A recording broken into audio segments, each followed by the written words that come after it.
Sometimes a man doesn't choose his family. The road chooses it for him. Inside a smoky bar called Jungle Jim's, Sonny Barger didn't just walk into a room. He walked into a destiny stitched in leather, steel, and loyalty.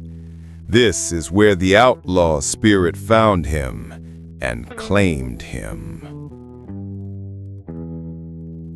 Sonny's boots hit the cracked Oakland pavement as he stepped off the bus, discharge papers still folded tight in his pocket like a bad memory. He didn't hate the army. He hated the silence that followed being sent home. 16 years old, no diploma, no future, no direction. But he had one thing. The fire inside him refused to die. He found a job working nights at a machine shop. The place smelled of oil and iron, a smell that felt more like home than his actual home ever did.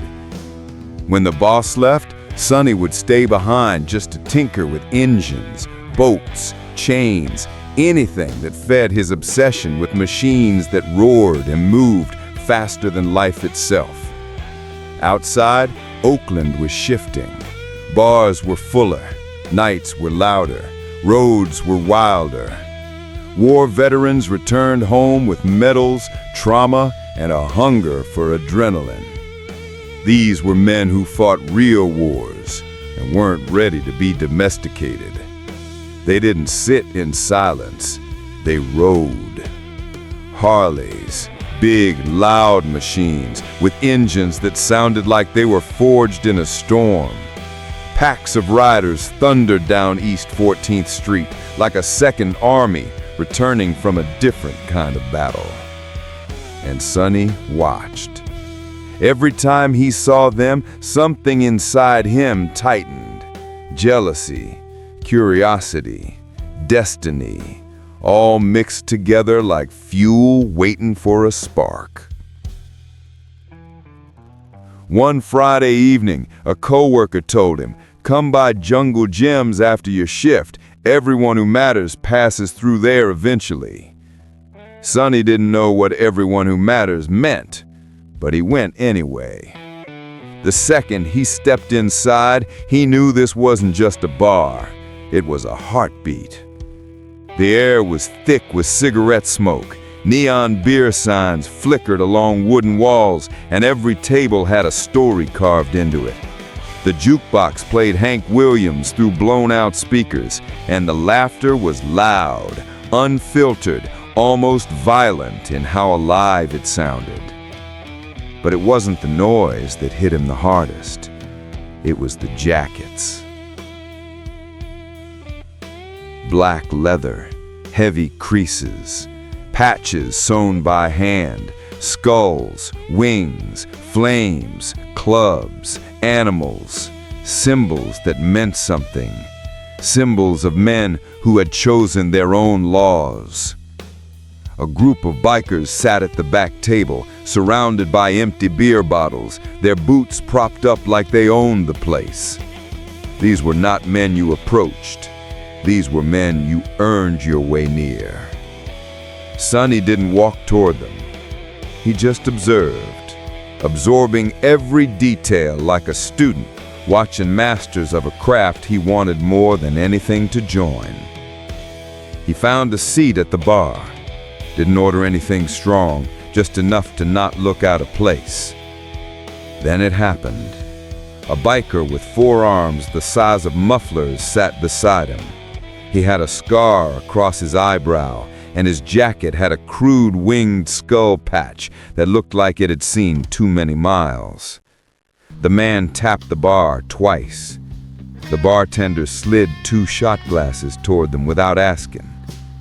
The biker pushed one toward Sonny. "You look jumpier than a rookie, kid. First time here?" Sonny nodded, trying not to look intimidated. Red grinned, a dangerous grin. A welcoming grin. "Relax, we ain't here to hurt you, unless you deserve it." He lifted his shot. "Name's Red." Sonny replied quietly. Sonny. Red squinted. You one of them engine guys at McNeil's shop? Sonny nodded again. Red smirked. Good, 'cause we need more hands like that. You ride? Sonny swallowed. Not yet, but I will. That answer, simple, honest, bold, made Red laugh, not at him, but in approval. Ha ha, then you're all right, kid. For the first time in a long time, Sonny felt something he wasn't used to feeling. Accepted, even if only for a moment. The night got louder, warmer, more dangerous in all the right ways.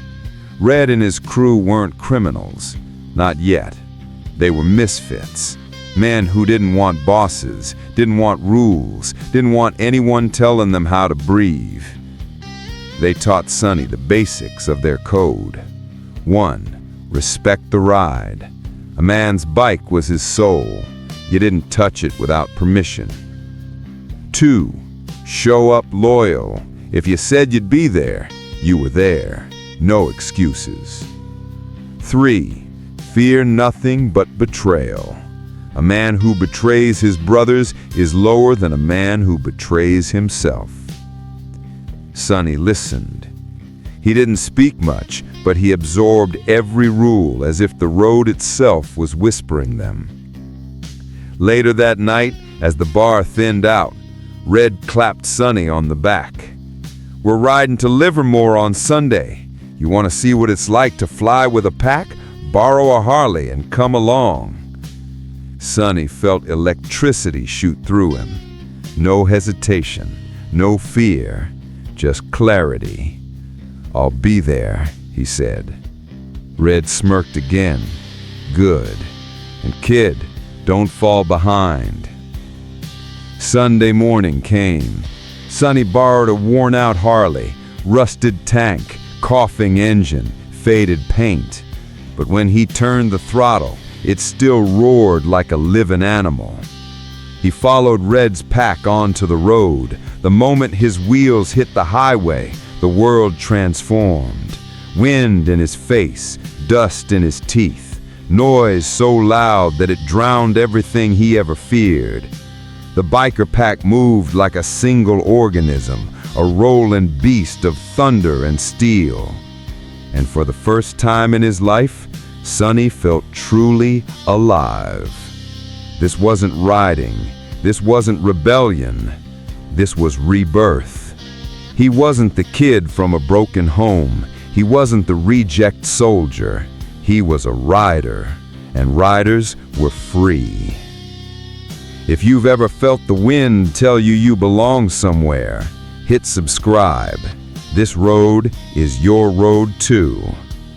As the sun began to set, Red slowed his bike until he rode beside Sonny. He pointed to the horizon. Ever heard of the angels, kid? Word is, they're coming north. Sonny didn't reply. He didn't have to. The name hit him like lightning, and somewhere deep inside, the road began to whisper his fate. Next, the birth of the angels, and how Oakland became the beating heart of a legend.